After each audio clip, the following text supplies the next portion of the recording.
Sharon Baldwin-Tener now starting her third season as the head coach of the Panthers after a long stint at East Carolina.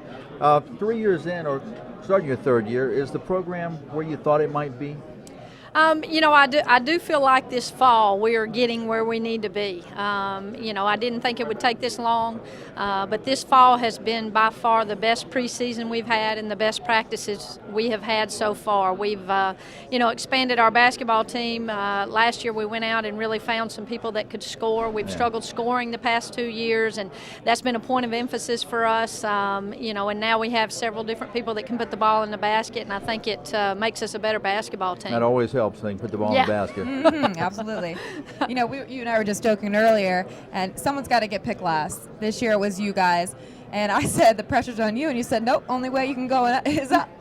Yeah, there's no pressure on our basketball team. I wasn't really surprised that we were picked last, but we're a different basketball team this year. I really don't think we're going to finish last. Our returners really worked hard in the offseason, worked hard in the summer, and are working hard right now. And then our newcomers have really come in and bought in, and we're going to be able to do some things. Can your newcomers come in and help you right away, you think?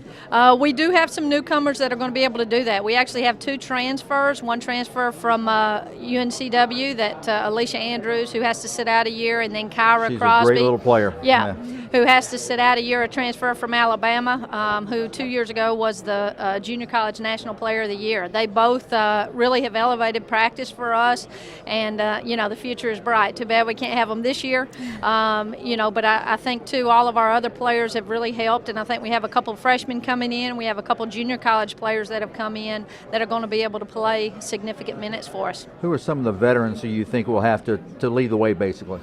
I think we've got a couple that lead by example more than anything. Cody Palk is one of those. Right. She leads by example. She's not really vocal. We laugh and joke about that, and I have her yell every once in a while, but it sounds like my normal talk. But, I think she does a lot of good things on and off the basketball court. I think she's a great leader in order to follow her. Tiffany also is a senior, and I think she's a little bit more vocal, but she also does things the right way, on and off the court. I think those 2 are our only seniors, and that's encouraging for us. I think they're both doing a really good job. 2 words I've heard you say when referring to the team this year is depth and up-tempo. You have a lot of depth, so you really want to push it and offensively be aggressive. Yeah, there's no doubt this is our fastest basketball team we've had since we've been here. We're getting closer and closer to playing how I want to play, and that's press and that's push a ball down the floor. We had an inner squad on Sunday and actually scored more points than we did in a lot of games last year and only played about 30 minutes. So, that's an encouraging thing. We're getting the ball up and down the floor a lot quicker than we have in the past, and also putting pressure on people. We're better defensively as well, stronger, more athletic. Kendra Long's your returning leading scorer, I believe.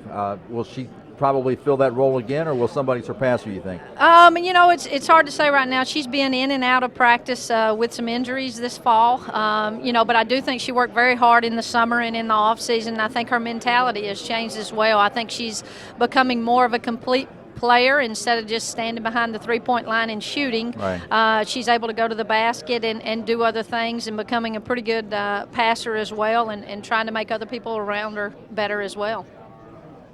Now, how do you think, obviously we talked about getting picked last, will you do anything special with that number? Will you show the girls when you get back and use that as motivation? I've already showed the girls, so they're aware of it unless they don't check their phone during class. Hopefully they don't. I think we've got a little bit of a chip on our shoulder really to go out and prove people wrong because, I think we are picked wrong. I think we're going to finish higher than that. I'm really excited about this basketball team. I've been really pleased with the practices we've had so far, and the energy and the enthusiasm, and just getting better every day. This team has good chemistry on and off the floor, and really working hard.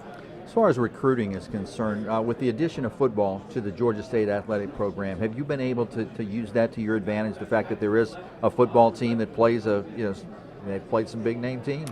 I think football actually gives us a little bit more to talk about in the living rooms, and I think it makes Georgia State a little bit more well known. I think one thing we're trying to do is sell the whole package. There are a lot of great things happening at Georgia State right now in athletics and also at the school. So we're really excited about it. You guys, you led the conference in steals, and that, if you want to be an up-tempo team, that big time helps. Yeah, I think that's something that we are going to try to do again. I thought defensively we really weren't that bad last year. I thought the thing that really struggled with is we couldn't put the ball in the basket. Yeah. And I think if you hold somebody to 52 but you score 50, you're not going to win many basketball games. So we've really worked in recruiting. My assistant coaches have done a great job of bringing people in that can score, and we also are playing the pressure defense, getting up in you and making it hard for you to do what you want to do. Certainly Delaware and James Madison are picked 1 and 2 in the league. Who else do you foresee as a team that could contend? I think Hofstra and Drexel are very good as well. I think if you look at our first and second team and even honorable mention all conference, a lot of seniors there. Yeah. That's a lot of experience. And a lot of good basketball teams that have a lot of older players coming back, and that maturity and experience counts for a lot. Sharon, good luck to you. Thank you so much. Thanks Thank for being you. with us.